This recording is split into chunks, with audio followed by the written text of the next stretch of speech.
Welcome back, everyone, for another episode on Hear It from the Pros. Today we have Sally Jasionowski with Cakebee. And for everyone who is not familiar with Sally, she's based out of Warrenton, Virginia, and is an incredible cake designer who really has a specialty in intricate multi-layer sugar roses, but I've seen her do rustic cakes all the way down to Nintendo characters. So we're really honored to have Sally help us learn a little bit more about the cake ordering process. And before you kind of scoff and say, oh yeah, it's easy, married couples could attest to this, that ordering cake isn't just as easy as going through Pinterest and pointing to something and saying, this is what I want. There are questions like number of guests, fondant versus whipped cream layers, delivery time, storage, customized design. So it can get overwhelming when you have your initial talk with your cake designer. So hopefully this will prepare you in any of those unexpected questions. But before we begin, Sally, can you tell us a little bit about your company and how you started with Cakebee? It's actually quite a simple story. I kind of just in the beginning fell into my business. I was working at Northrop Grumman as a contract specialist, and a lot of my coworkers were just getting married that year. And I had always loved making wedding cakes, but I hadn't actually made any professionally. And so I had like 3 or 4 coworkers that year getting married, and I literally made all their wedding cakes. And so I kind of just fell into that because a lot of my coworkers really believed that I could make their wedding cake. And so I've always been a self-taught baker. And so I figured in 2009, a year of making my coworkers' wedding cakes, I thought I needed kind of some fondant background. So I actually went in and looked into like some vocational schools. And so I went to the French Culinary Institute in Manhattan, New York, and took their vocational fondant and royal icing cake technique course. And that is where I got my fondant training, original fondant training from. And it was the instructor that was there was Cynthia Piethman from Cake Line, and she's pretty renowned there, but she taught me basically all the fondant background that I needed to do stacked like fondant wedding cakes. And so that was really the only background that I needed. Everything else I was pretty much self-taught. And I learned a lot of the sugar florals through some of the Sylvia Weinstock books in the library. When people used to go to the library. So I would check them out and I would read them and like try to sculpt them all on my own. So a lot of that was really self-taught. Only recently with like YouTube and online, it's just so great because you can actually buy these wonderful online courses and learn them all on your computer versus like trying to read these books and figure it out on your own. So I'm really thankful that that was my path. And here I am making wedding cakes. I started off doing it on the side, but now I do it full time. So Yeah, that's awesome. Thank you so much for sharing that with us. And I know a lot of work goes into learning the art of one specific thing. So I know. now that you're kind of full bloom, I know that you had put in a lot of time to go through the trainings and the reading. So that's an awesome path that you went through. Thank you so much for sharing that with us. No, thank you. So say some of our viewers are interested in booking you for a wedding cake or a cake for their event. What are the usual steps after they decide that? So a lot of times when I start off my booking process, I do start with a cake consultation. Prior to COVID, I used to do them in person. I always loved tea time. So I actually do a tea time with my cake consultations, and they're all plated in my most popular standard or premium flavors. And a lot of times during the consultation, I get to know a little bit more about the bridal couple I'm working with and what inspires them, if they have a theme that they're really into, the color palette plays into it so well. And a lot of times they're florals as well. So like, for example, if they were doing spring wedding and they wanted some peachy tones and it was harder for the florist to get it, I can always sculpt them a flower that's hard to get, you know, or a flower color that's hard to get. I do a lot of blue flowers because they're really hard to come by just with florists and whatnot. So I'll do a lot of blue and purple shades just because those are rare to find in a fresh floral palette. So I love sculpting a lot of the sugar flower work for those really cool, fun, bold colors. And then after the consultation, if the couple really, really had a great time, I usually put together a quote and a contract with them, and I'll sketch them kind of a vision of what I have for their wedding cake. So the sketch is really really important because it gives the bride, like I'm a visual person, so I would like to see what my cake looks like before I book it. And so a lot of the brides really enjoy seeing the sketch. And most of the time when they look at the sketch, they'll either see the vision I have for it, or there'll be more than a couple times I can sketch out other designs if they wanted more pops of a certain color or whatnot.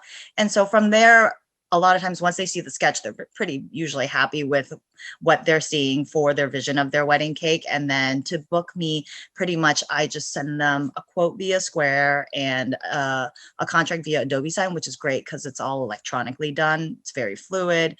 Nobody has to scan anything or sign anything and send it back to me. And then my booking rate for the deposits is usually just $150, and then the remaining balance is just due 2 weeks before their wedding.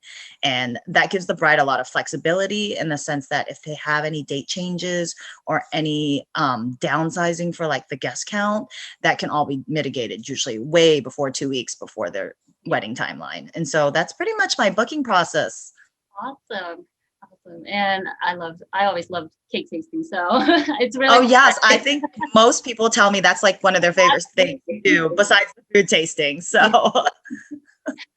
So yeah, it's nothing too crazy, but clients should know that before they go in, it's more than just scrolling through Pinterest. It's right. way more to learn about than you know, how many tiers you want and how many people you want to serve. There's more steps than what you really expect. So it's nice that they know to go in expecting these questions, or at least know a little bit more about how their event's going to unfold. But what if there's a client who really wants an extravagant design that requires way more time, like special molding or some special orders? Do you have any cake limitations? Why or why not? For me, in particular to cake designs and the structure of cake designs, I don't have too many limitations. I particularly only have one in requirement to height, just because I am a home licensed business. And so I don't have like huge walk-in commercial refrigerators. I just have two big empty refrigerators that I put my completed cakes in.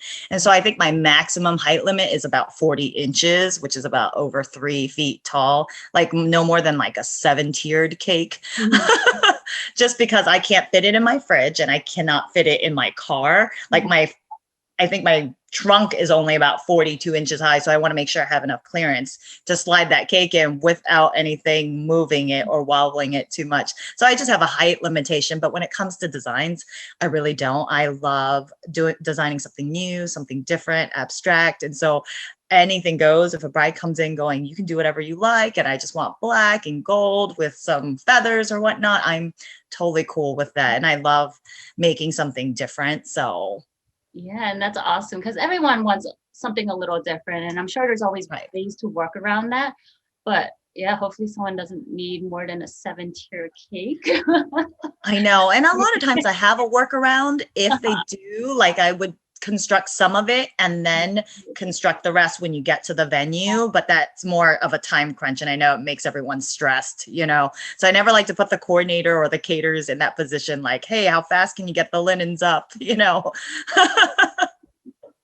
But yeah, even with trends, they're always changing around, and I'm sure you kind of went with the ebbs and flows. But talking about trends, do you have or have you seen any cake or dessert trends recently that you find is going to kind of shape the way events will have their own dessert tables or cakes? Yeah, so like I know the past few years it's been really trendy to do like smaller cakes and a dessert table, which for me, I'm a traditionalist in the sense that I think nothing is better than the cake itself, just because to me that's like its own centerpiece, focal point of a wedding. And so I always recommend for brides at least to go with like a smaller cake and do desserts or other things if they want. But the weirdest trend I've been noticing is I know it's very common in Asia to do like fake cakes, but it is not common in the US to do like a fully fake cake. If most of the times, if I even have fake tiers, there's still a lot of real cake. And then I might have 1 or 2 tiers that are fake just for the height. But what I've noticed with COVID is that I've had a surge in like full fake cake requests and even shipping them to other parts of the country to like other states, just because it allows flexibility for a lot of brides. So like if they were to get a full fake cake, they can use it anytime they want. They can have it at, say, their first ceremony. If the ceremony was, or the reception got canceled because of a gathering restriction, they can still use it for a small ceremony. And then when they have a larger reception later, they can pull the same cake out for pictures and it's still just as gorgeous. So it's just weird. I've seen a spike in like fake cake requests Yeah. versus like the real cakes, just because it's like I said, it allows for more flexibility and ease of use, especially for the bridal couple with so many things moving around. It's easier for planning. And so I've done a lot more fake cakes and shipped them, which is bizarre, but it sounds like a lot of other bakers, I see them on their stories and stuff, and it seems to be happening that way too. So Yeah, and I think it goes back to what you were saying, like how you're a traditionalist. No matter what in an event, I think it is important to have that cake centerpiece focal point. yeah. So yeah, it's nice to see that even though it's fake, people still appreciate that element in their event. So yeah, even if things go into smaller cakes or different kind of smaller dessert items, definitely important to have that cake, no matter how many tiers, or if it's like just one tier. It's Yeah. I feel like it, just like you, I'm a traditionalist. I like to Yeah, me see a too. cake for a celebration. Yeah, I agree. It's symbolic. And Yeah. so I always recommend the couple at least get even the small cake, if Yeah. not anything. And yeah, dessert's actually like my favorite part of any meal. And it offers so much creativity and personality to events. But as we see how kind of creativity kind of blossoms, Mhm. it does get costly doing that. So for our budget-friendly clients, do you have any ways or tips that help them save or maintain a budget when it comes to dessert? Yeah, absolutely. A lot of brides actually come to me with a budget, and I'm really flexible with the budget. And I also recommend, because, like I said, I'm a traditionalist, that I still think they should have a cake. Like because of the intimate weddings that I've been doing, definitely getting like the small cutting cake. And then if later you realize you need more servings or you have more guests or your gathering restrictions lifted, I always recommend doing a smaller cake, a cutting cake, or and then getting sheet cakes or cupcakes, which are way more affordable. That way, say you want something still really fancy, like a fondant cake, most of that pricing is in the fondant. So if you scale down your smaller cake and then just do a sheet cake on the side, you're saving at least $2 to $3 per serving, if not more, just doing cupcakes or sheet cakes. Like a cupcake's $3, but your wedding cake per serving, average in the DMV area, is about $6 to $7 per serving right now. And so I just always tell brides, if you are okay with a smaller, really elegant, beautiful cake still, which no one can tell the difference between the small and the big one in the pictures, Right. that do the sheet cake, do the cupcakes, or do other desserts to your fancy. Like donuts have been in, pies have been in. So it's definitely great that way. And so like they won't get away from their beautiful masterpiece wedding cake that's still going to be a Mhm. beautiful focal point at the end. And so a lot of times I recommend that. And then a good way to save may be, just because the smaller cakes don't require like delivery, like extensive delivery on my end, I always allow brides, if they have like a 1 or 2 or a 3 tiered mini cake, they can just pick it up if it's easier on them, and that saves them on the delivery as well, or have a friend or a family member pick it up, because a lot of times the delivery could be a good portion of the budget, just because, say, your venue or your vendor is very far, the delivery cost will be pretty hefty in that sense, and picking up a small 2 tier, 3 tier should be like no problem. Right. So Yeah. that Well, can save a lot on costs. Hmm. yeah. Thank you so much for that little budget tip. It definitely does, thinking about like the delivery costs and like the Yeah. amount of uh, money that people put into a slice per cake versus a cupcake. Yeah, that does Yeah. save a lot, but Yeah. um, definitely something for get couples to think about if they're looking Mhm. to kind of maintain their budget. Right. So that's actually all the time we had today, but I hope our viewers were able to take in something new to help with their event planning. And yes, event planning can get a little overwhelming for those who are kind of doing it themselves. So we're really lucky to have Sally here today to share her thoughts and insights with us. And for everyone who's watching, I'll have a link to Cakebee's in the description below, and see what they have to offer. I personally love to go over to her cake samples and tempt myself to buying them. So definitely check those out if you have a chance. And again, thank you so much for joining us, Sally, and thank you everybody for watching. Thank you so much, Joanne. It was a pleasure. Bye.